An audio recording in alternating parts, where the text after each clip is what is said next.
evening. I hope you're having a good week this week. I decided to hop on here and do a live stream. I have lots of news to get to.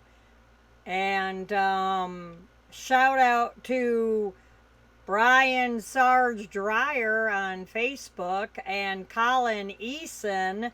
The two of you are really going to love one of the stories that I have to chat about this evening and discuss. So let's get right to it. I also give you a little bit of an update. I also have a how-to channel. I have changed the title of it from Julia's Trucking Cafe how-to channel to just Julia's how-to and DIY channel, because now that I'm retired from being over the road, I am doing projects and around the house and different kind of things. I know some women in my family, and I know other women that are widowed. The women in my family are older, and couldn't really do it. But for women that are single, that are widowed, lost their husband, I'm doing these projects. Also doing, it's kind of like an instructional video, like they have, like I call it the YouTube mechanical channel. I learn a lot on there from different things that I want to do, from mechanicking to just all kinds of stuff.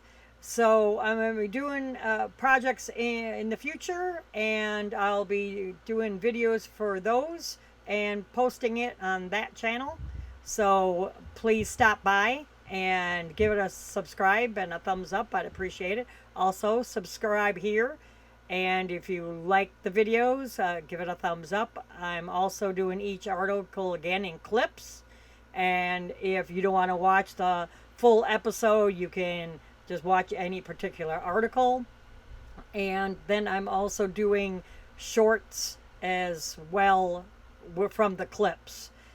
So, and another channel I'm also doing is Julia's Just Bitching, where it's a ranting channel that if you need to rant about anything, whether it's work, the company you're working for, anything, stop by to Julia's Just Bitching channel. I'll try to schedule those a little bit better, and stop in the chat. I would greatly love to see you. So those are my few announcements for this time, and let's get on to the news.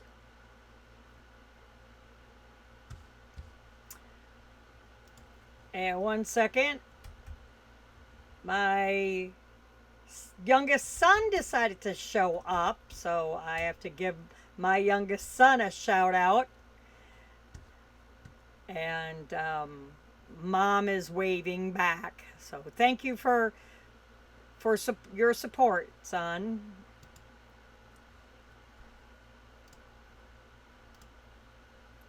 In the first article, right off the bat, change screens here just a second. Whoops. There we go. I want to make sure I hit the right one here. The first article right off the bat, a crash involving a sedan sends a semi-truck into a New Jersey gentleman's club. So Brian and Colin, this one is for y'all. New Jersey authorities respond to a crash involving a commercial vehicle and a passenger car that resulted in significant structural damage.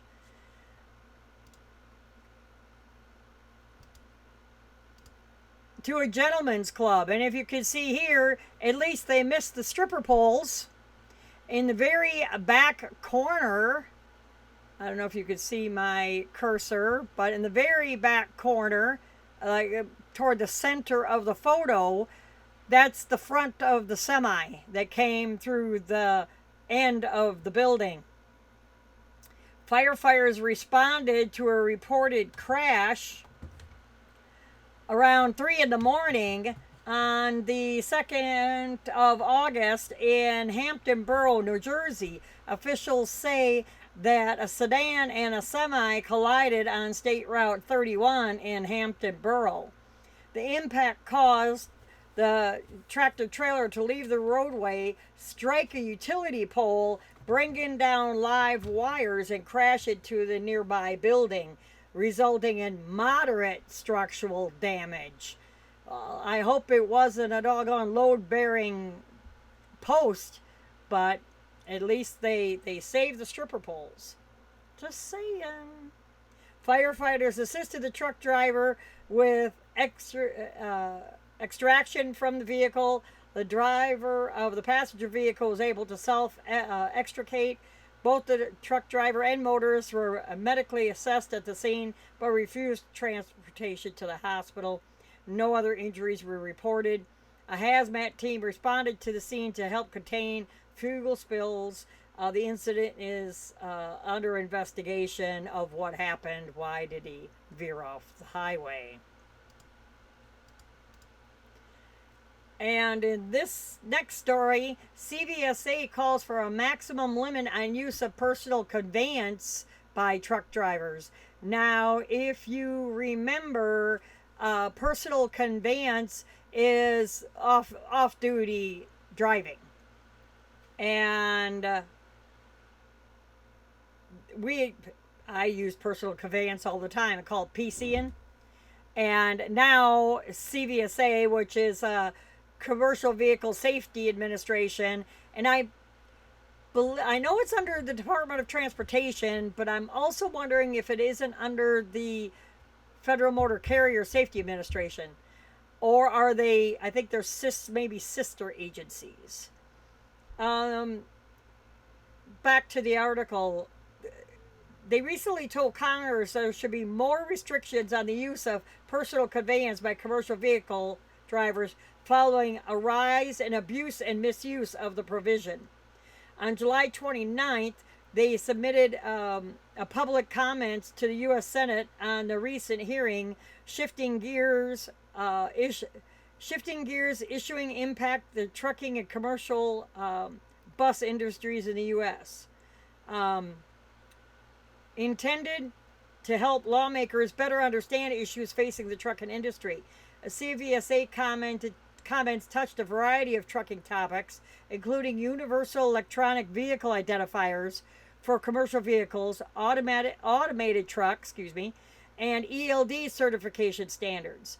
Notably, and I can't get this with my tablet being plugged in, I can't get it any closer, so I'm having to turn my head, so I apologize that I'm not right in the camera. Notably, their comments include a recommendation that federal transportation authorities add a maximum time limit to the use of personal conveyance exemption in order to reduce the risk of driver fatigue. Oh yeah, if I wasn't getting loaded in Florida, and as long as I was not laden, what they call for the rule, was not making money, and I had my own rig and my own authority, my own numbers and everything, and I was in Florida and I wanted to come home to Mississippi, I would PC as long as it wasn't that I was making money. I could. So that's what they're talking about. Opportunities for driver fatigue can be reduced by clarifying the definition of personal conveyance within the FMCSRs by adding federal rules, adding a maximum time for its use. Some more government regulation, in my personal opinion. Under personal conveyance, a driver is able to use a loaded or unloaded commercial vehicle for personal use and count that driving time as off-duty time. With the current definition of personal conveyance, a driver can drive hundreds of miles over the course of several hours under the designation of personal conveyance before, during, or after their workday, putting them at risk for increased levels of fatigue. Now, if you are working for a company, the Federal Motor Carrier Safety Administration, FMCSA, went ahead and let the companies mandate that, dictate that. Like one of the companies I was leased on to, you could only do personal conveyance, like for an hour or 150 miles or something like that. It's the drivers that own their own equipment and have their own ELD and those type of instances that will turn around and that's what they're trying to regulate, because the FMCSA let companies do that. With the current definition, like I mentioned, the CVSA said the inspectors have reported an uptick in abuse and misuse of personal conveyance in the recent years. It goes on a couple more paragraphs. This show is going to be a little lengthy. I'm letting you all know. I have almost 30 articles to talk about, 30 different stories. So sit down, grab your popcorn, grab something to drink, or turn it on and over dinner. So let's get on to the next article. Illinois troopers issue a warning after multiple vehicles damaged on 57 by objects being thrown from the bridges / overpasses. Illinois State Police are investigating after several vehicles traveling on I-57 were damaged by objects thrown from overpasses around the Effingham area. That's my stomping grounds. Hold on one second. That is like...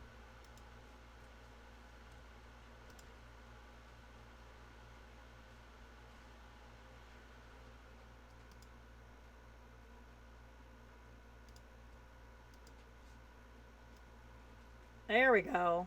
I don't know where that went. There we go. I had to fix that. Whoops.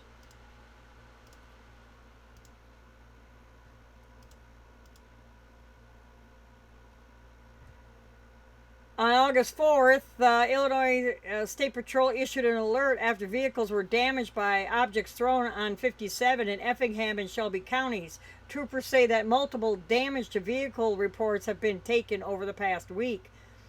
They're investigating these incidents and cases of vehicular endangerment, a Class 2 felony under Illinois law. School didn't start. School started down here in Mississippi in July. So it was a lot there. Police are asking for help from the public in Illinois in locating suspects or suspicious activity spotted on I-57 near overpasses between Effingham and Siegel. Mile marker 165 to 170. If you witness any suspicious activity or have dash cam video from the area during the nighttime hours in recent days, you are asked to call the Illinois State Police. You can reach out to them at area code 217-342-7871.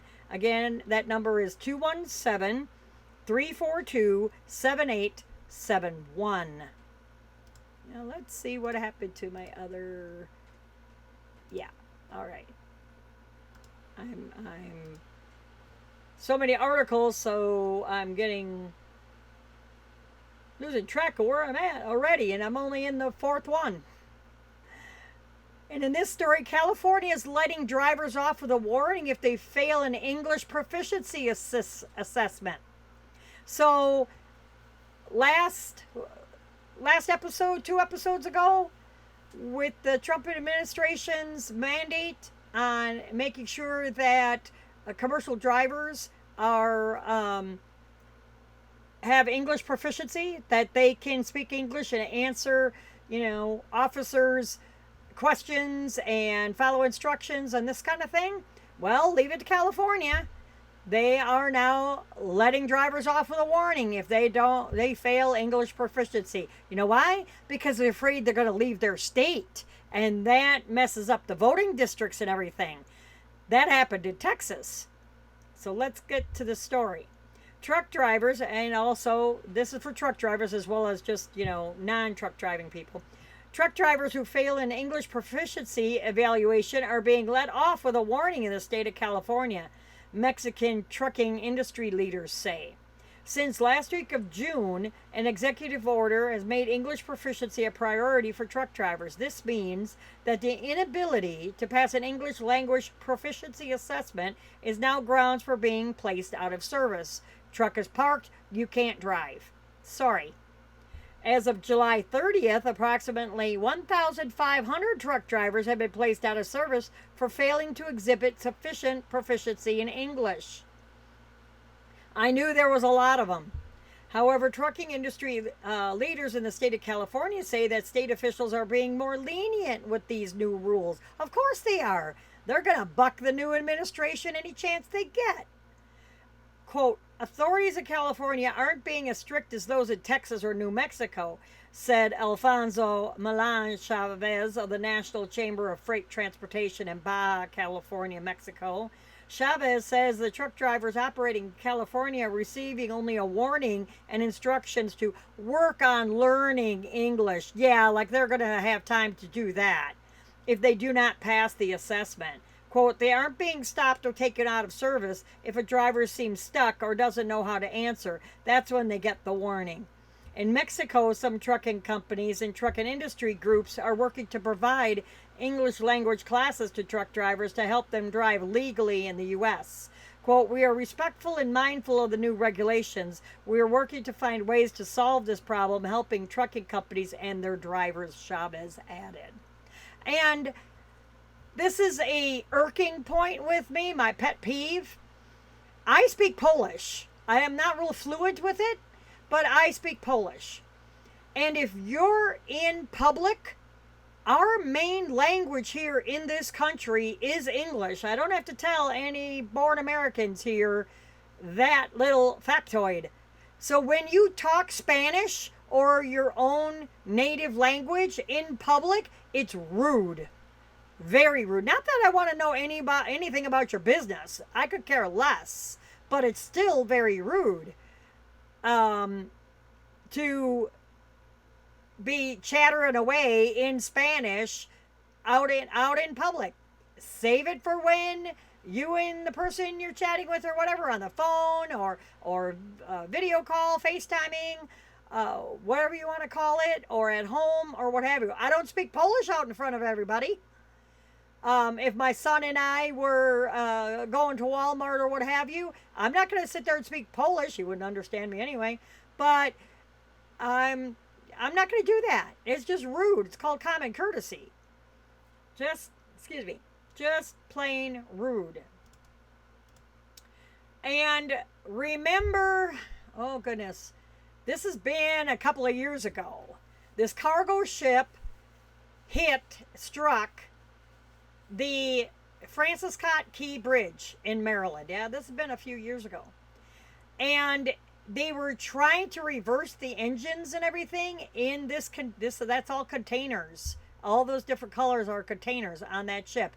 And they couldn't, it like locked up.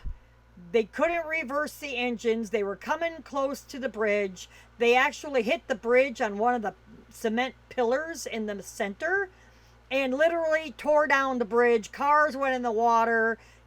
People were hurt. I traveled across that bridge when I was driving. It's up in Baltimore, Maryland. And now, all these years later, the owners of the ship are suing the shipbuilders for the catastrophic crash into the Francis Scott Key Bridge. I'm sure that the shipping company is being sued. The owner is being sued for rebuilding that bridge. You're not just going to get away with it for nothing. So, cargo ship owners say that a fault in the design of the ship led to the catastrophic crash. They're passing the buck on down the line, my opinion. Catastrophic crash in the Francis Scott Key Bridge prompting a lawsuit. The crash led to the collapse of the bridge in Maryland. This happened in 2024. Well, okay, so it wasn't a few years ago. It was just last year in 2024. Now, the owners of that ship, the Dolly, are suing the company that built the ship, alleging negligence in the design of the crucial switchboard, they say, malfunctioned in the moments leading up to the major accident. That very well could happen. They were trying to get a hold of the ship by radio, the Coast Guard and everything, and they're saying, we lost control. We don't have any control of this ship. The owners, Grace Ocean Private and Synergy Marine (PTE Limited), filed the lawsuit against Hyundai Heavy Industries last week in the U.S. District Court for the Eastern District of Pennsylvania. As a result of the defectively designed switchboard, the vessel suffered a power outage that led to the Elasion with the key bridge. No, you took it down. There is no Elasion with the bridge. You hit the damn thing and you took it down. You destroyed it. And that's a heavy ass ship. The suit alleges that the switchboard was designed in a manner that caused the wiring connections to be insecure, which caused the switchboard and the vessel to be unreasonably dangerous when it left the HHI's control. The HHI's defective manufacture of the switchboard and vessel caused the signal wiring to come loose in normal operation, resulting in the power outage that led to the crash, let's say. Last year, the Justice Department filed a lawsuit against the ship owner, seeking compensation for $100 million spent clearing the water debris and reopening the port. The cargo ship owner agreed to pay more than $100 million to settle lawsuit. So now he's going, like I said, they're passing the buck. Oh, I want to recoup some of my money, so now I'm going after the shipbuilder. In the lawsuit, the Justice Department accused the cargo ship owner of failing to address excessive vibrations on the ship that led to the wiring issue. Currently, crews are still working to remove the remaining large sections of the bridge to begin replacement. The bridge replacement is expected to reopen in 2028. So it's still 3 years from now. So that Francis Scott Key that's going around the southern part of Baltimore on 895, I believe. Yeah, 895. And because there's 495s around Washington and Baltimore, then there's 695 around the top side, and then 895 around the southern side. It's going to be closed for 4 years. And that the bridge replacement, for now, trucking companies are still figuring out alternate routes, and surrounding cities are working to combat the traffic and road conditions these workarounds bring. It was a toll bridge, so you did have to pay a toll to cross the bridge. But yeah, so $100 million, that's just to get the stuff out of the water. All the damage and everything, the steel girders, and to clean up the river. So yeah, that's a little bit of pocket change. And our next story, I-65 in Indiana is closed after a fatal 3 semi-truck collision.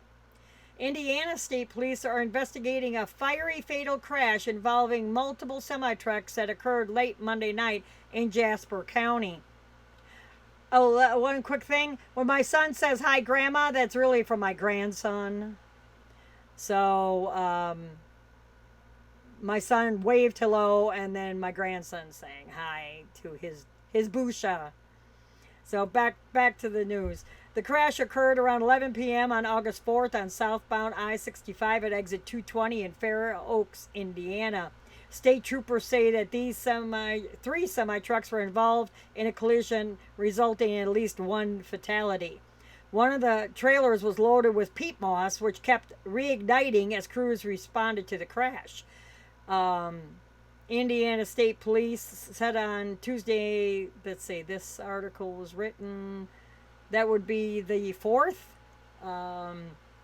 They said on the 4th that there is currently no estimated time for the southbound I-65 to reopen at that time because the roadway will require repaving after the damaged vehicles and other materials were removed. And of course, traffic was being diverted. And Nebraska troopers stop over 1,800 drivers for speeding during a safety operation. I'm wondering what highway was it? On the interstate? Was it on the highway? Let's find out.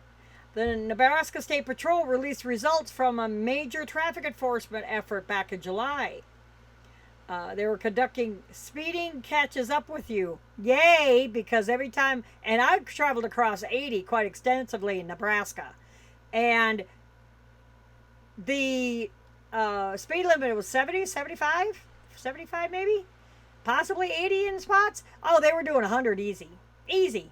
And it's like, a blur. So this campaign was from July 14th to July 31st. And the key takeaways from the campaign were 1,806 traffic stops for speeding, 62 traffic stops for driving speeding at over 100 miles an hour, 62 citations issued, 91 citations issued driving under suspension, 50 citations were issued for open alcohol, 31 for minor in possession of 31 for a minor in possession of alcohol, 44 for no seatbelt, 18 for improper child restraint. Kids weren't buckled up. Quote, "The summer has flown by," said Colonel Brian Waugh, no pun intended, superintendent of the Nebraska State Patrol. "Some of the speeds our troopers have seen from drivers have been egregious. Triple-digit speeds can be shocking, but those aren't the only speeds that could cause tragedies on the road. All drivers should follow the posted speed limits." I'm going to do on my Just Bitchin' channel, I'm going to do a whole video about that and have a live stream about that, even in my area, and which is a smaller town in northern Mississippi.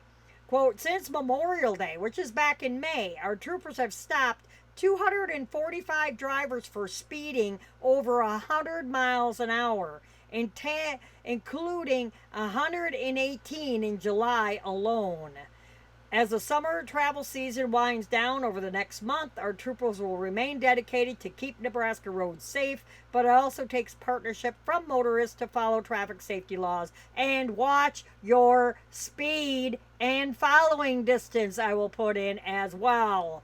Stop your damn tailgating. Anyway, that's enough of my rant.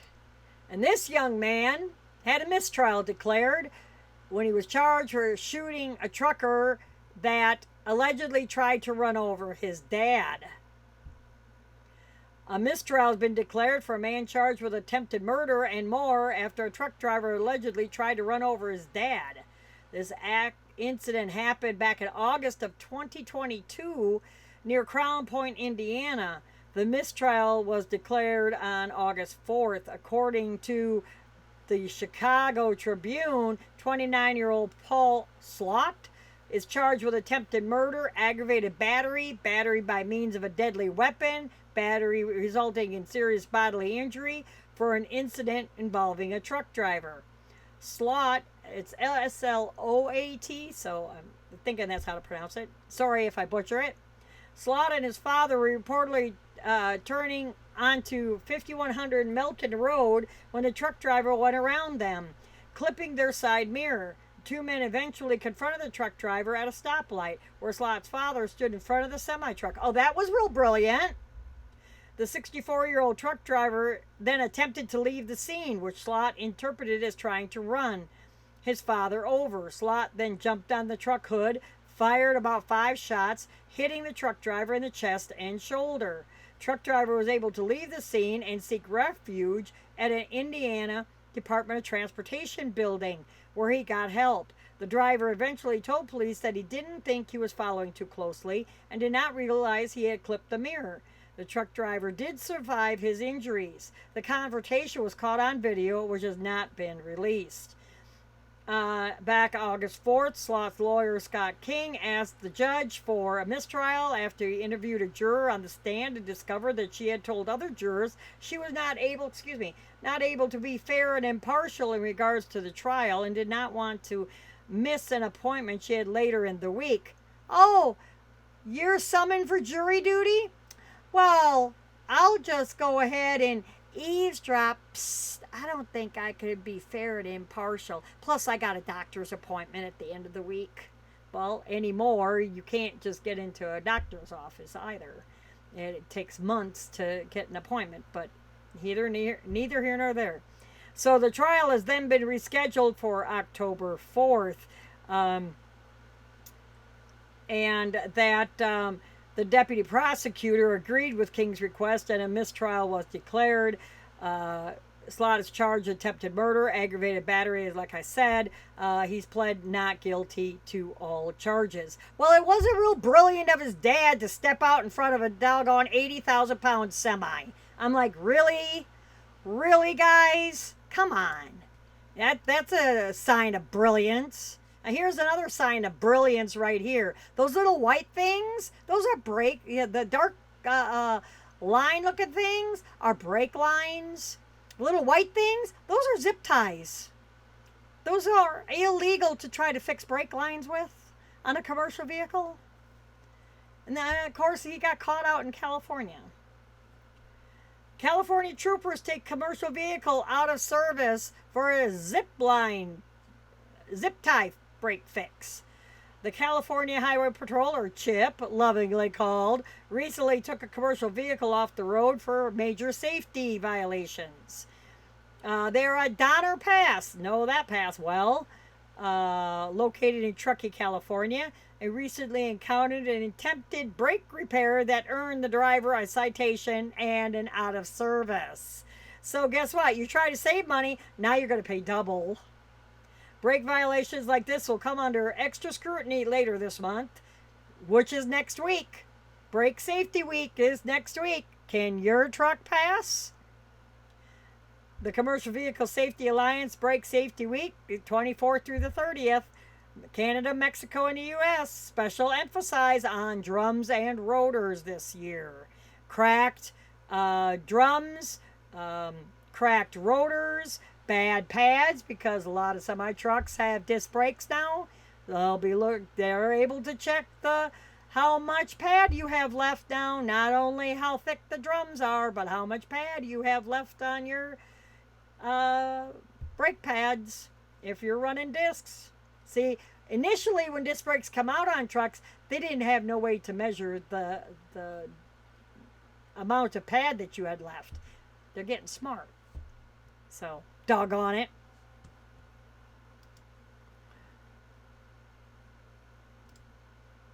Oop. Let's stop that one. Let's stop that one. Alright. There we go. I went the wrong way. And Dallas, Texas, now has a commercial motor vehicle enforcement unit fully operational after 2 years of preparation. A new commercial motor vehicle enforcement unit is now fully operational around Dallas 2 years after it was approved by the city council. Mesquite, Texas City Council approved the enforcement unit in 2023, while the unit technically launched in May of 2024. The team spent the last 15 months receiving specialized training, and acquiring the correct equipment. As of this week, Mesquite Police Commercial Motor Vehicle Enforcement Unit is fully operational and ready to patrol North Texas highways and streets specifically designed F-150 and Interceptor. The unit consists of 2 officers and 1 sergeant. The unit will enforce Commercial Vehicle Safety Alliance rules to maintain road safety related to commercial vehicles, their drivers, the road, with the goal of preventing crashes.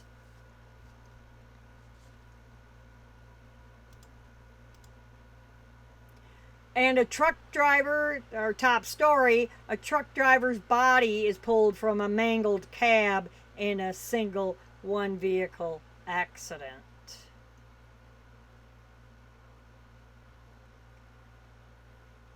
Truck driver's body was pulled from the wreckage after a single vehicle accident that destroyed his cab. Accident happened around 6:45 in the morning on Interstate 16 in Macon, Georgia. According to the local news, a semi-truck veered off the side of I-16 and struck a construction barrier near mile marker 1 The truck then moved on to the right shoulder, struck another construction barrier, bringing the vehicle to a stop. Yeah, that's a big construction area right there. First responders pronounced the truck driver DOA at 6:45, and the truck driver's body was extricated from the truck cab soon after. No other vehicles were involved in the accident. Georgia State Patrol has since identified the truck driver as Donnie Culbreth. No further information has been released. Sure, they're still investigating that. And our condolences are to his family. And two semi trucks, both hauling two bulldozers, strike the same bridge within minutes.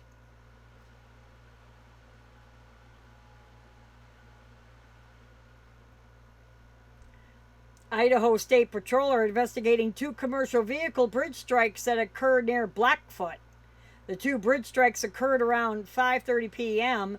on northbound I-15 north of Blackfoot, Idaho. Troopers say that 36-year-old male from New Plymouth was operating a 1986 Peterbilt that was hauling two bulldozers when the load struck the Porterville Road Bridge. Soon after, a 2013 Volvo semi that was hauling two bulldozers, driven by 47-year-old male from Las Vegas, was traveling northbound between the first semi when it also struck the bridge. It struck underneath the bridge, not the side or anything. So it hit the under rails of the bridge.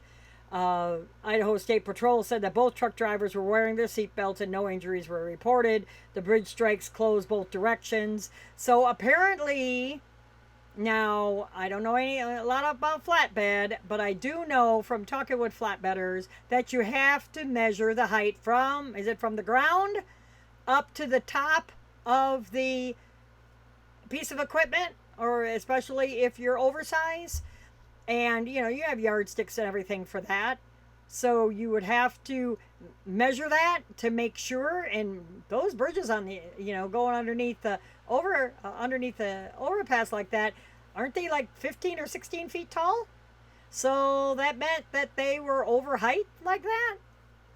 So, leave a comment in the down below if I'm right or not on my as far as the measurement and how tall bridges are and this kind of thing. So please leave a comment below. I'd like to know about that. And a mechanic is arrested for selling fake commercial vehicle inspection stickers to more than 150 trucking companies. Pennsylvania authorities arrested a mechanic on dozens of charges related to forging state inspection stickers and selling them to trucking companies. Halifax, Pennsylvania resident Faris Farhat, who's 50, was arrested back in the first week of August on 81 felony counts, according to the Montgomery County DA.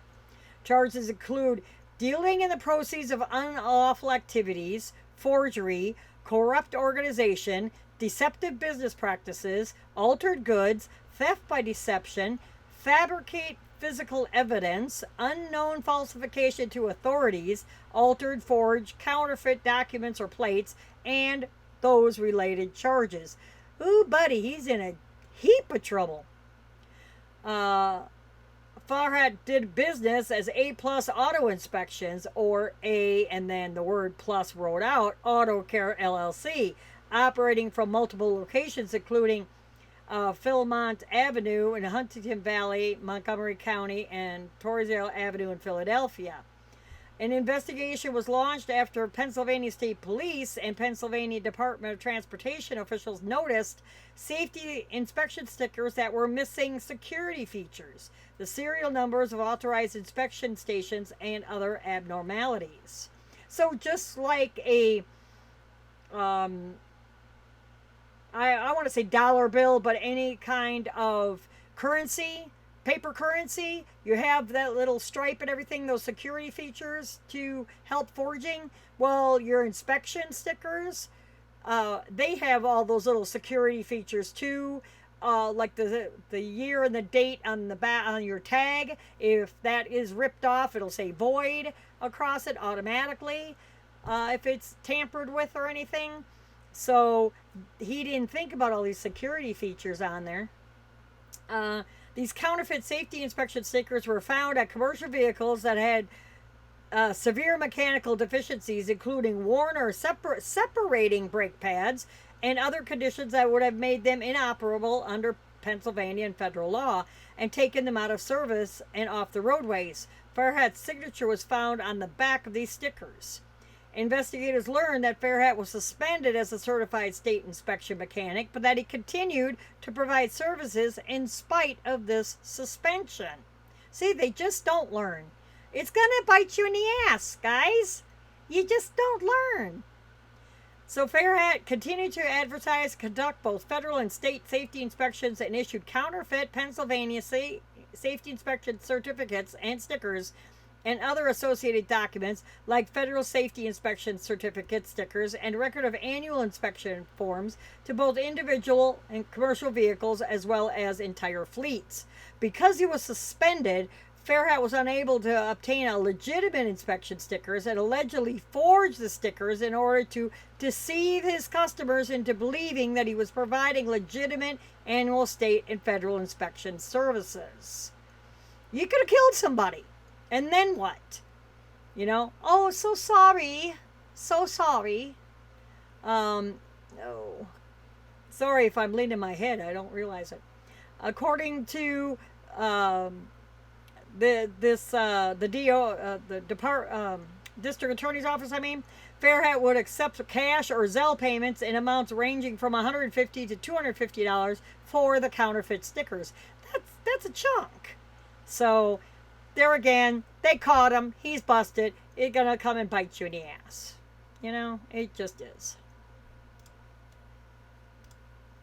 And this man was arrested for stealing a brand new semi and stripping it of its parts and then torching it. Man was arrested and connected to a brand new stolen semi truck that was stripped of parts and torched on the side of Interstate 91. 45-year-old Jason Dennis was arrested in Connecticut on the end of July in connection to the theft of a brand new Peterbilt back in March.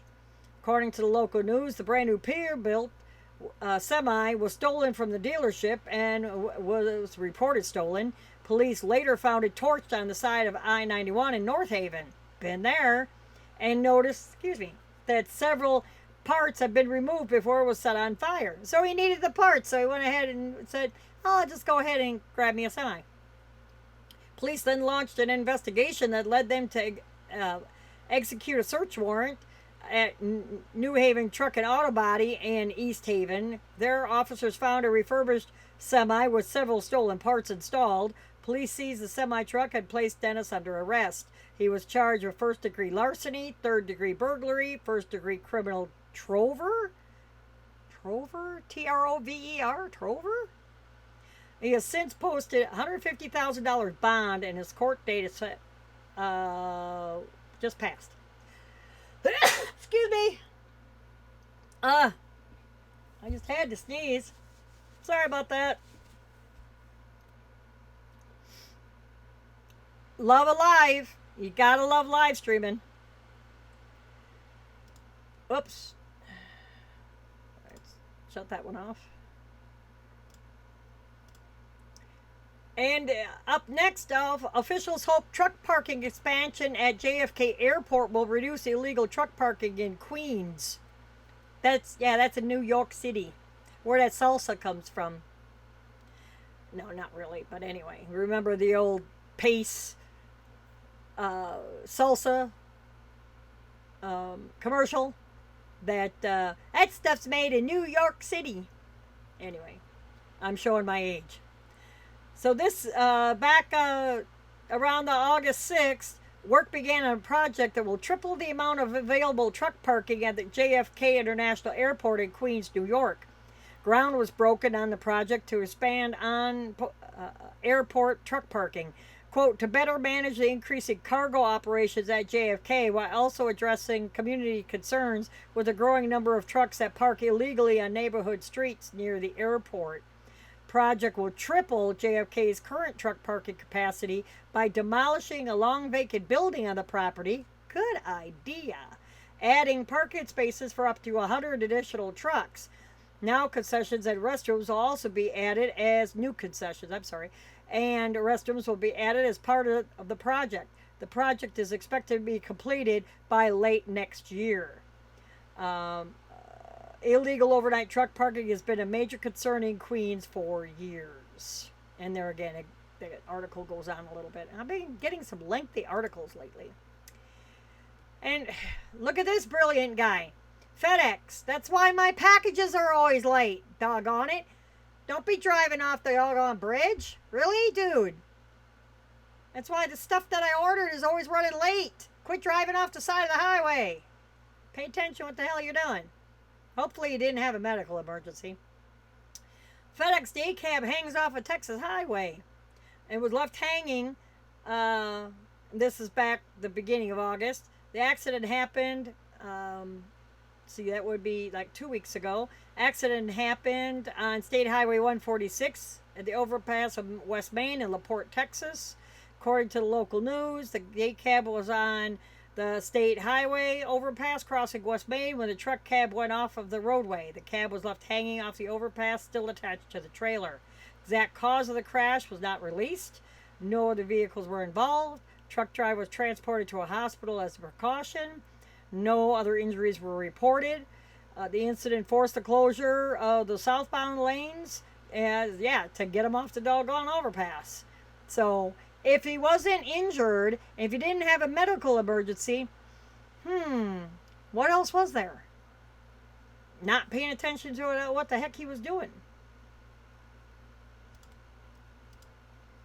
So there's a trucker at Fort Stewart during a apparent shooting. Says he thought we were at war for about a half an hour. So apparently there's a lot of gunfire at Fort Stewart. A truck driver relayed his experience at Fort Stewart during a recent shooting at the Georgia Army base in an interview with a news outlet. This happened the 6th of August.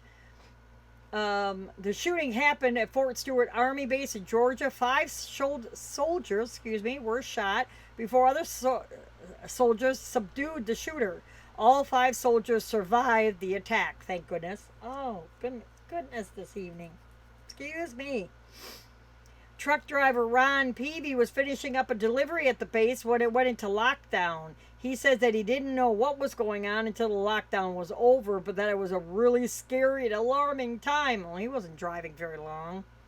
Peavy said that he was trying to exit the base to head to Atlanta when they stopped him at the gate without much explanation. They don't have to explain nothing to you. The guards were agitated at the gate. They were unsettled, he said. I initially thought, probably for the first half hour almost, that we were at war. It was reminiscent of 9/11. Everything was shut down. They finally stopped traffic so I could get turned around. When I got out of my vehicle to see why I couldn't go straight, which is the only thing I really could have done, they yelled at me to get back in the truck and told me to turn around. It was like a ghost town, he added. So, yeah, during the lockdown like that, you don't get out of your damn vehicle. You do what you're told when you're on a military base. You are a visitor. And you do what the heck they're told. Don't, what's the matter? You're going to be getting out like it's nothing. Ugh. Another reason why I have my Julia's Just Bitchin' channel. Good grief. And in this story, troopers commandeer a passing semi-truck to block traffic from an active shooter. Pennsylvania troopers responding to the scene of an active shooter were able to commandeer a passing semi-truck to block further traffic from driving into the area.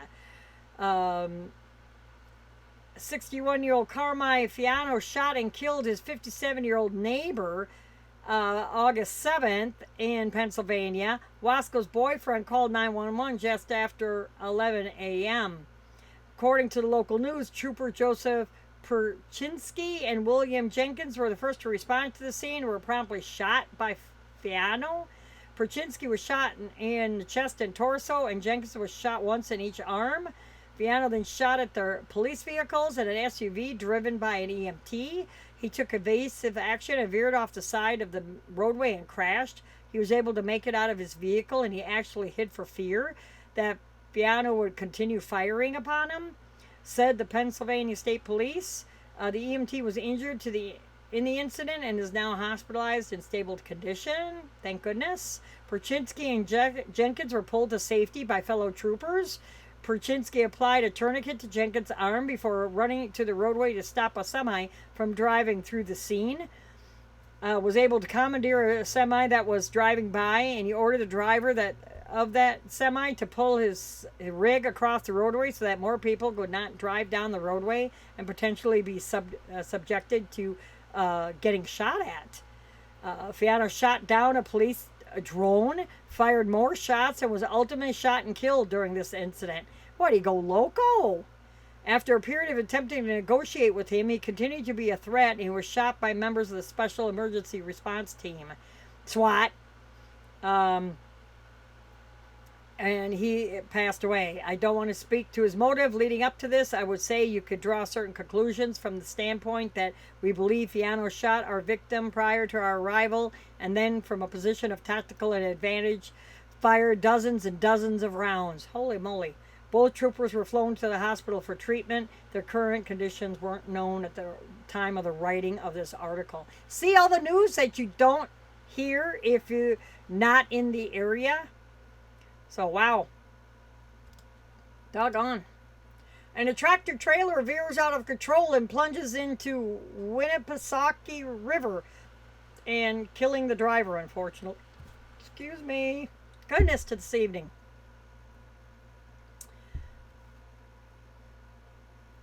One second. I'll pull up the article. Truck driver has passed away after his out of control semi truck veered across multiple barriers and plunged into the Winnipesaukee River. The accident happened August 8th at about 1:10 to 2 in the morning on Interstate 93, southbound near mile marker 57 in New Hampshire. According to New Hampshire State Police, the truck driver in a 2025 Black Western Star failed to negotiate a curve and broke through the center median guardrail. The out-of-control semi-truck then drove over the median and embankment and crossed.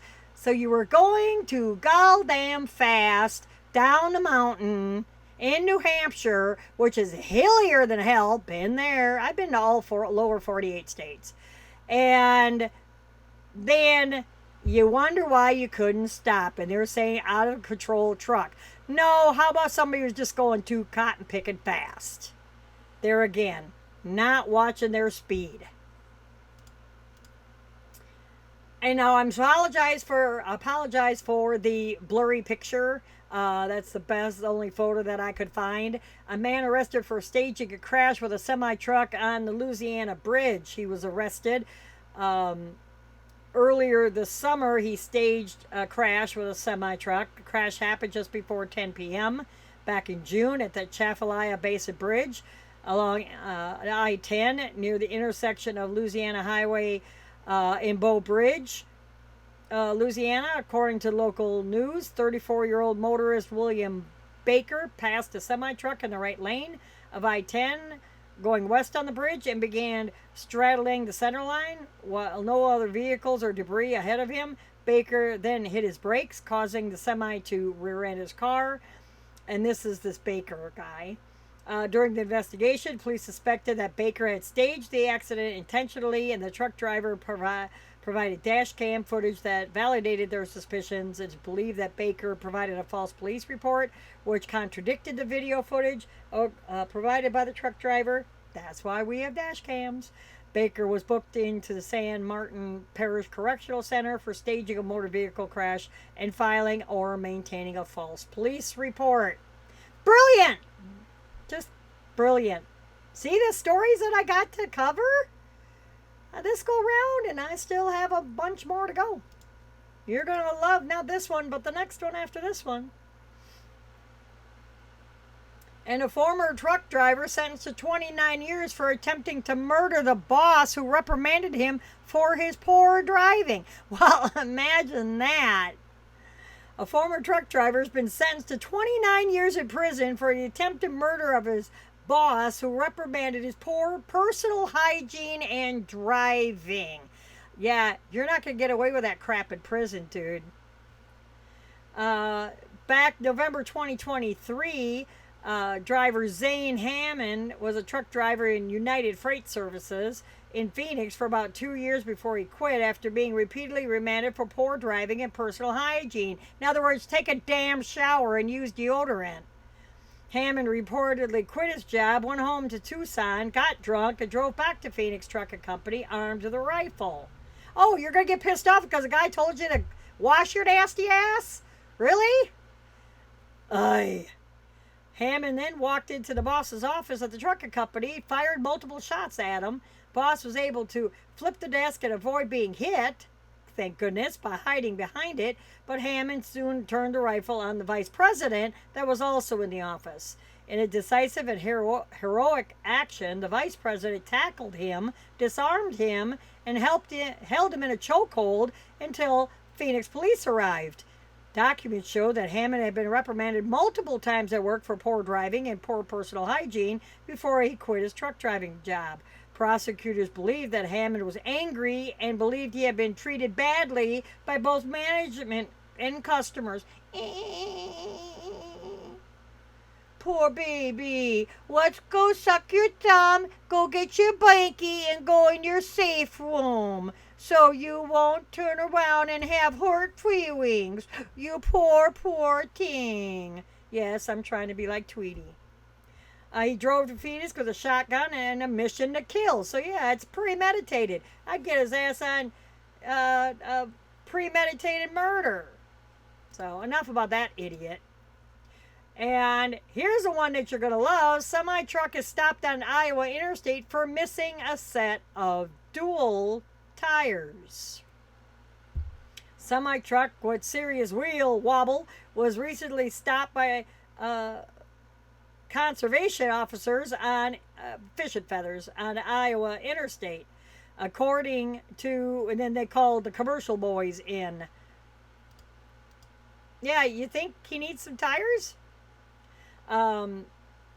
Even our Iowa Department of Natural Resources, Fish and Feathers, gets involved in commercial vehicle enforcement from time to time. We thank them for stopping this truck today on I-29 after it was called in for driving down the interstate with a missing set of duals, said the troopers. They shared a photo of the missing duals and the truck leaning heavily towards the passenger's side. As you can see there, you know, it's like, yeah, a little obvious, but a lot of times you don't check the lug nuts and they'll back off if they don't torque the lug nuts down and like I want to say ratchet gun, but that's not it. One of the air guns that they use to put them on with, they don't tighten them down sufficiently. They still have to go back over with a torque wrench.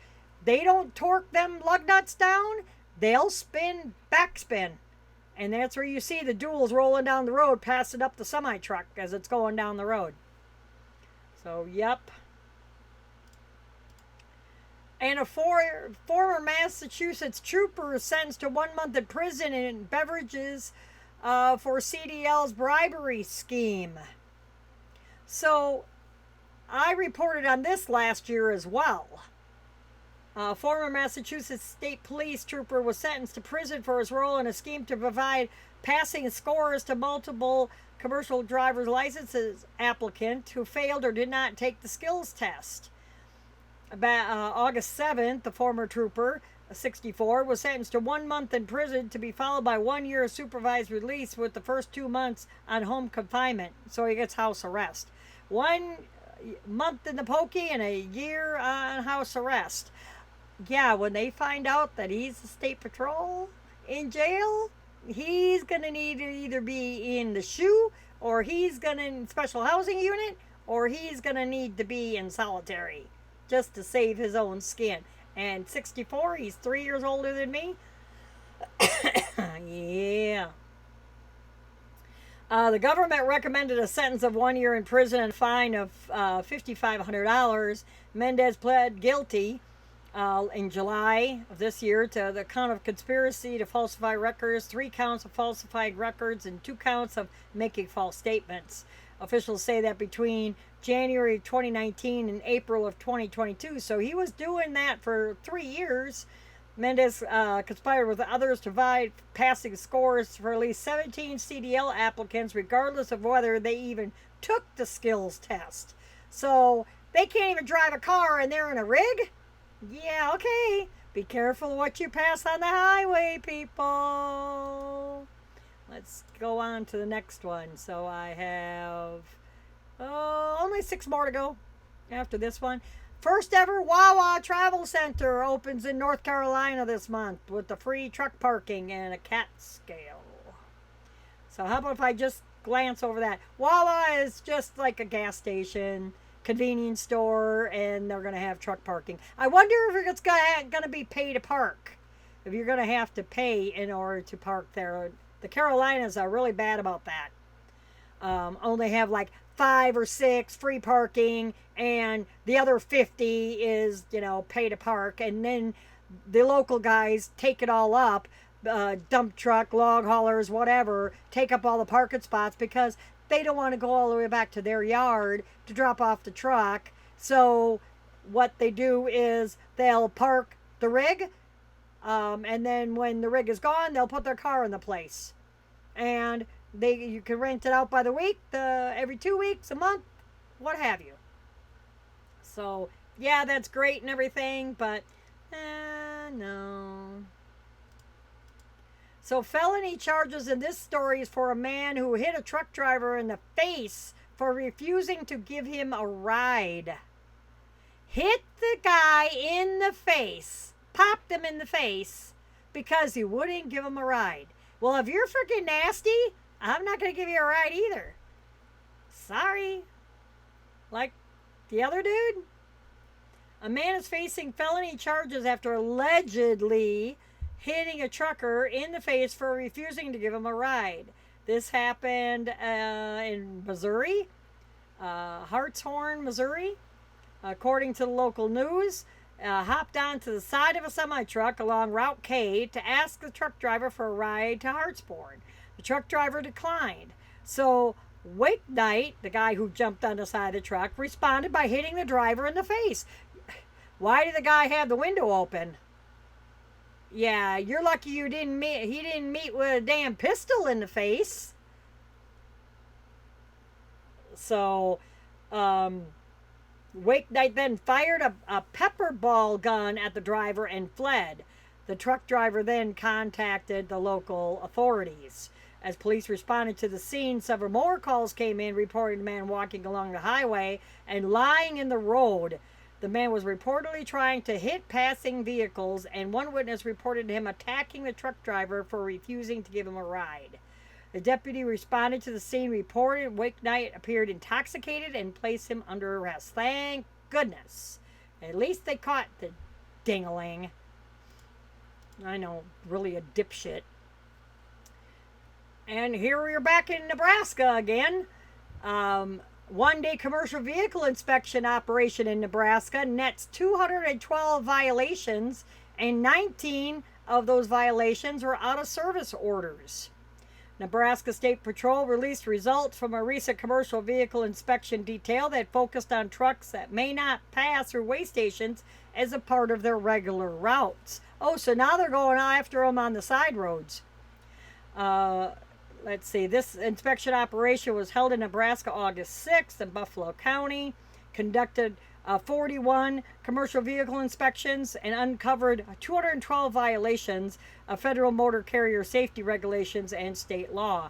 Additionally, troops issued 19 out-of-service orders, 17 commercial vehicles were placed out of service for various safety violations, and 2 drivers were also taken out of service as a part of the operation. A total of 28 citations were issued during the single-day inspection operation. So they're cracking down, people. They really are. And like I said, I'm trying to buzz through these articles for you. Now, this guy, he's sentenced to prison for using a cloned truck of Lowe's to smuggle in 17 people. Oi, and the next story y'all are going to like too. Man is sentenced to prison for using a clone truck to smuggle 17 people. This a Mississippi resident, and this happened July 24th, was sentenced to 10 years in a Texas prison on charges of smuggling persons with likelihood of serious bodily injury or death. Patterson was arrested. Excuse me, let me slow down. Patterson was arrested as a result of a traffic stop that took place on August 30th of 2024 last year on US 277 outside of Del Rio, Texas. The Texas trooper pulled over what happened to be a Lowe's home improvement store delivery truck. The trooper noticed discrepancies with the driver's travel itinerary and noticed the driver demonstrating strange behavior. He was getting real nervous and stuff. Then when you do that, then they're going to turn around and conduct a search of the vehicle. Police discovered 17 people crammed inside a 3-foot wide false compartment area with no air ventilation. After several of the people were treated for dehydration, all were handed over to the Border Patrol. And your asses are going right back to Mexico. So, he got busted and he's sentenced. Now, this is the story I was talking about that y'all may find interesting. Does anybody know anything about platooning semi-trucks? Maybe you people in the military, ex-military, that are watching this vlog, this podcast, may comment, please leave a comment below about what is platooning semi-trucks. Now, I looked it up a little bit, and what it was saying in this article is that, let me see if I can find it real quickly. Thank you for your patience. Let's see.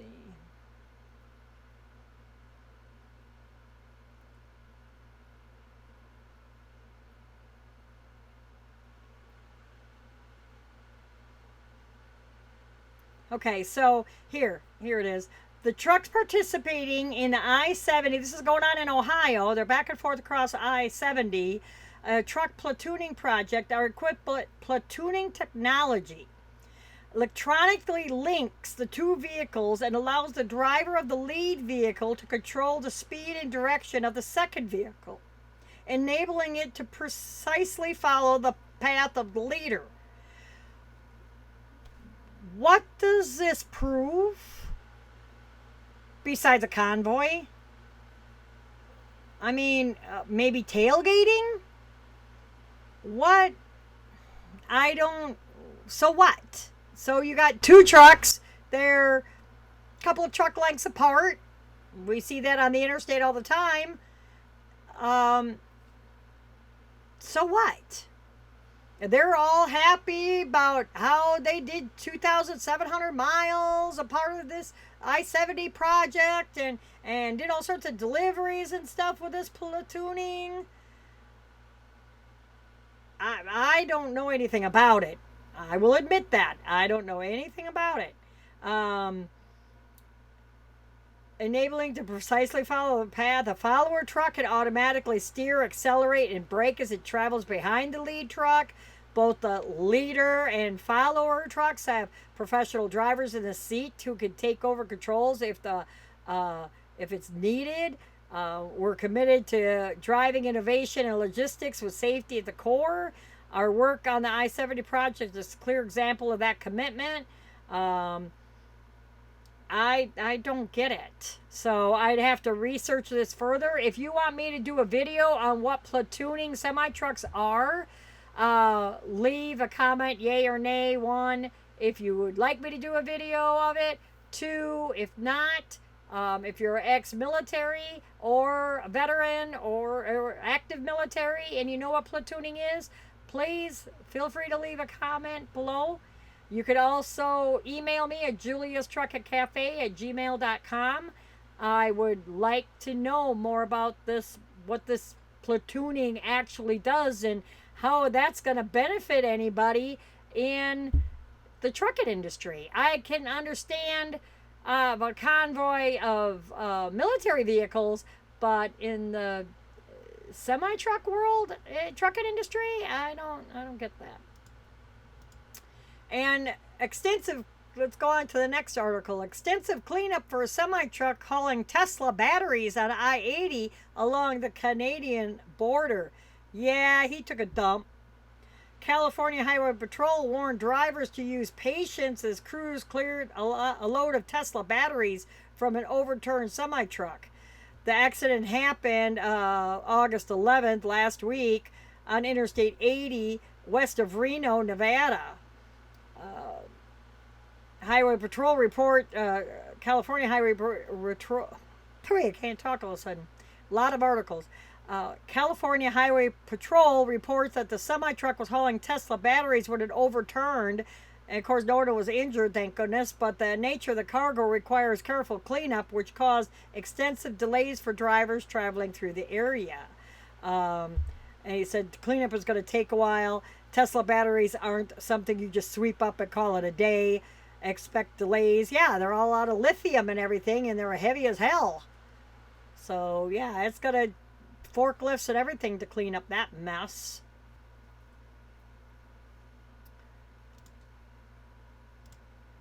And 2 men carjack a semi-truck during a televised police chase in Los Angeles. 2 men carjacked multiple vehicles during a televised police chase across LA that started on the 10th, August 10th, last week Sunday, and ended with the 2 men escaping.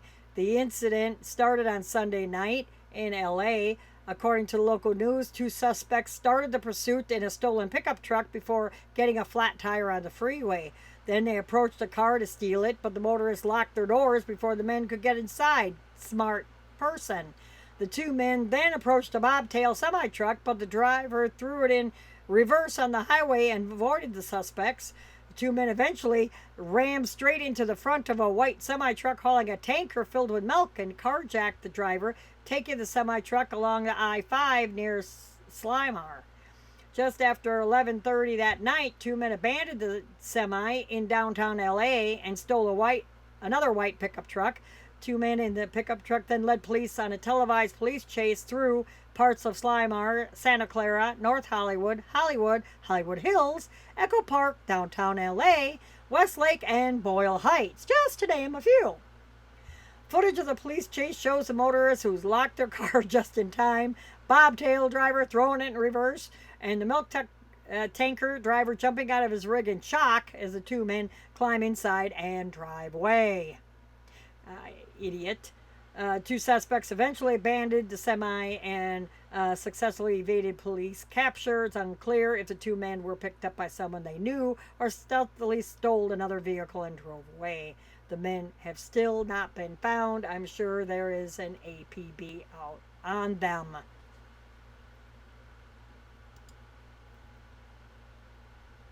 I greatly appreciate all of you taking the time this evening to watch this little over an hour episode of Julia's Trucking Cafe Trucking News Hour. Don't forget, check out Julia's Just Bitchin' channel and also Julia's How to DIY channel. I greatly appreciate. Hit the subscribe button and give this video a thumbs up. It helps the algorithm on YouTube to go ahead and let people and share it with everybody. Let people know what's going on in the trucking industry. So thank all of you for tuning in. I hope you have a good week. Keep the shiny side up. And until next time.